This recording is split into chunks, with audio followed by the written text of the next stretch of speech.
Hi, this is Michael. Welcome to week 4.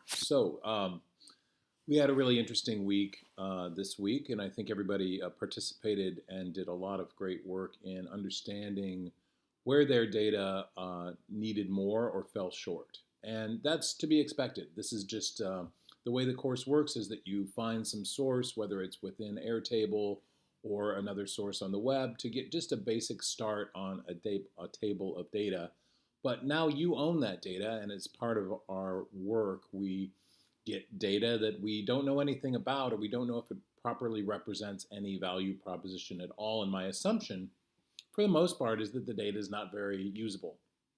So you work this week to try to make it more usable. And that's good. You needed to add fields, you needed to change some things, you needed to think critically about what the information captured in that table represented. And you especially looked for a couple of things, which is hierarchy, which is what is meaningful just looking at it. You can look and say, well, that seems more important than this other piece of information. And then you can say that there's some way to group it. So if you have millions of records, which potentially you could have, how do you see any bigger patterns in it? And so now that you've seen a few of those patterns, we want to put those into a format where we don't exactly design something, but we're going to indicate kind of what that data means. And so it just so happens there's a terrific language for that, and it's called HTML. So this week we're going to learn a little bit of HTML. And HTML is a hypertext markup language. That's what it stands for. And so if you think it's coding, it really isn't coding. It's just a markup language. It's meant to mark up content to provide some meaning. And it's a very small amount of what we'll call tags. So you're tagging a piece of content and you're saying this is an X, this is a Y. And so if you go down to some of the tutorials, you'll see a little bit of why we're doing this.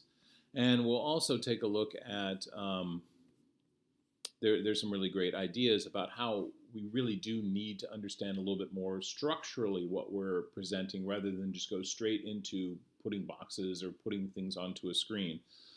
So there's an HTML set of tags which may look a little bit daunting at first, but if you read them, they are English language and they're pretty easy to understand. So you can see here there's a tag called address, there's a tag called acronym, there's a few popular ones, H1, H2, H3s in here. There's the new HTML5, there's a tag called video, and there's a tag for figures or images. So what I'm looking for is, first of all, the first part of the assignment is to just use the column names themselves. And let me pull up an example. So let me just show an example here. Lindsay was good enough to get started early on this assignment and did a great job, which is the first thing is to just get used to this kind of markup language. And what I want you to do is just create a record in order, in the order of hierarchy of the data in your table, along with the name of the column name. So this is really just saying, hey, whatever the column name is, I can create a tag and I can call it this. Now, there's something slightly profound about this because it would be nice if tags were this meaningful, and they could actually give a computer, which, by the way, the reason we're doing this too is the first thing that is likely to encounter your content is going to be a robot from Google. So the thing is, Google actually tries to understand your content based on these tags and the tags that you use. So this is actually not, again, it's not too far away from how we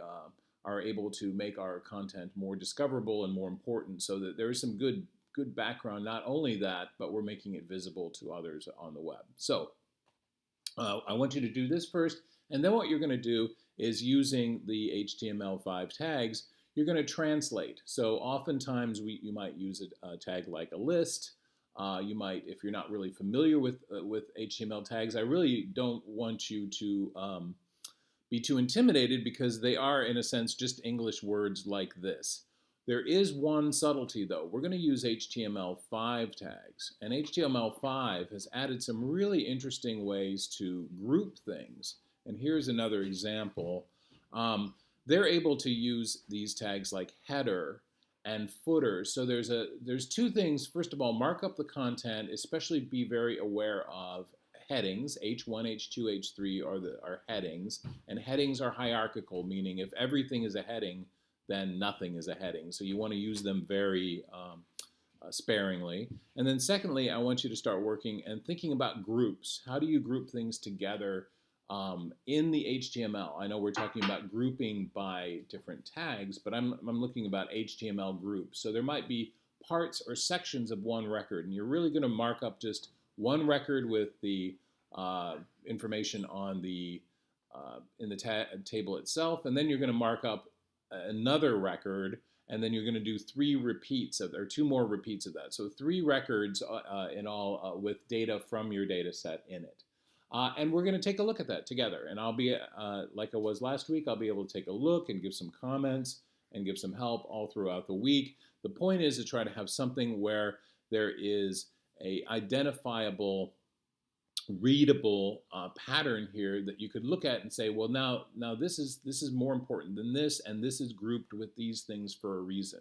So we're doing, in a sense, design, but at the very lowest level, at a structural or a semantic level. And there's some readings this week about that. So that's the goal. I know it's ambitious. Let's get on it and see how we do this week. And good luck.